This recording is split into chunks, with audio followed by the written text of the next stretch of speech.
they are talking about removing umpires from calling balls and strikes. And that may be coming sooner rather than later. Every manager that I've ever met, every manager in every league, in every place, has gone thrown out of a game for arguing balls and strikes, whether they knew whether it was a ball or a strike or not. Umpires are imperfect beings and they piss us off, but they're going to make mistakes.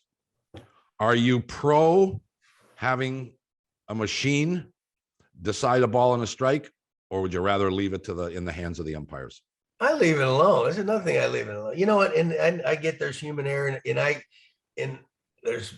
it definitely can affect the game. I get all that, but I'm a human being. I'm making, if I make bad decisions on the field, I mean, that's just part of it, right?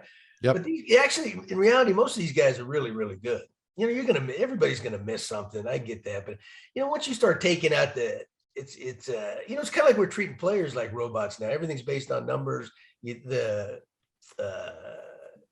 human being side of it is gone, right? It's like these guys, this number says this, it has nothing to do with the human element. And if you start doing that now with balls and strikes, yeah, you may get it right, but it's just gonna, I don't see how I can enjoy a game. I don't know if they're gonna have somebody, umpire stand back there and he has something in his ear and he does that. That's what's gonna happen. Is that so? But something about that bothers me. It really does, and because I don't think these guys are that bad. Part of guys bitch and moan about the strike zones all the time, but a lot of times, we used to watch Batista or Frank Thomas and those guys, right? They'd be up there and they'd be complaining, but you look on the camera and the damn thing's right down the middle. Not always. I mean, they were right a lot of times, but sometimes they were just, you get in that frame of mind. Same way with managers and fans and all that. And but the solution, weed out the guys that aren't very good. It's like anything. I mean, exactly. If you're not good, it's like these guys are the umpires, like school teachers down in the U.S. You can't fire them, even if they're not doing their job, not very good. They don't go anywhere. So what good's that? Maybe they don't have enough of them. I don't know. But you would concede that there are umpires that get grudges against guys or teams. Did you have a guy that he butted heads on a regular basis? Yeah, the one guy, CB Buckner. I seem to have more conflicts with him, and he was a pretty good guy. He never really did a lot of barking at me, but I just didn't think he was very good, and he was the one guy that just jumped out, A guy named Doug Eddings, we had that deal in Boston when we were going up the clubhouse, remember, and the hitting coach and him got into it, and then they changed the rules at Fenway. Mm-hmm. I don't know if you guys remember that, but yeah. But he clearly was sticking it to us, and he kind of hinted at that, And I understand, I cannot, but if I'm an umpire and I got a guy bitching and moaning at me all the time, it's tough to sit there and take it. And it used to be, before the cameras and everything went out, those guys could really stick it to you. But somehow the game functioned fine, Did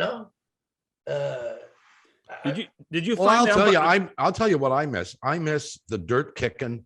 Sure. On the umpire around home plate, like Earl Weaver used to lose his mind. Billy Martin, another one. There was no shortage of managers that would go out, and they didn't even get tossed all the time. Right. Now, umpires throw you out so fast, you don't have time to give them crap. Yeah, it's like some of the cool things about the sport and what we've lost. We've just gotten rid of, and because it's. The bottom line, it's entertainment, right? And those guys, the guys you're naming, they were really good because they were entertainers, and Billy Martins and Weavers and them, and people love to see that. So for the most part, umpires, the four or six would walk out with chips on their shoulders, or no? Well, I don't think all the time, but I think there's certain teams you have troubles with, just like certain teams against certain teams have problems, or certain pitchers against hitters, or whatever. But and when you had a 3 or 4 game set with that, with the rotation of those guys, would it build on you? Oh yeah, it could. But but usually they're not all 4 of them are out to get you. And they're not going to tell you they're out to get you. But there's certain things you're going, really? But but then they can turn around and say, hey, Gibbons, you're horse shit too, man. What are you doing getting on me, man? Look at your team, man. Nice pitching change you made there, pal. Yeah. You know, Well, they would give you darts like that. no, but they could, but I had a couple of them say, you know what, hey, you got no room to talk. You guys stink or something like that, Yeah. And I think, you know what, you're right, man. I better go back in that dugout. Did you Yeah, ever? So I want to know if you experience this, because this is sort of the legendary thing that every once in a while a manager will go out and to the fan in the stands, this manager is gesticulating, his arms are flying all over the place. He looks like he's madder than hell, and he's saying, "So did you go to that restaurant I told you about last night?" Like, did you ever do that? No, I can honestly say, and people have asked me before, I never went out there like to, people say, well, they go to fire up the team. I don't think so. Mine was usually anger. I've been known to have some anger issues, I guess.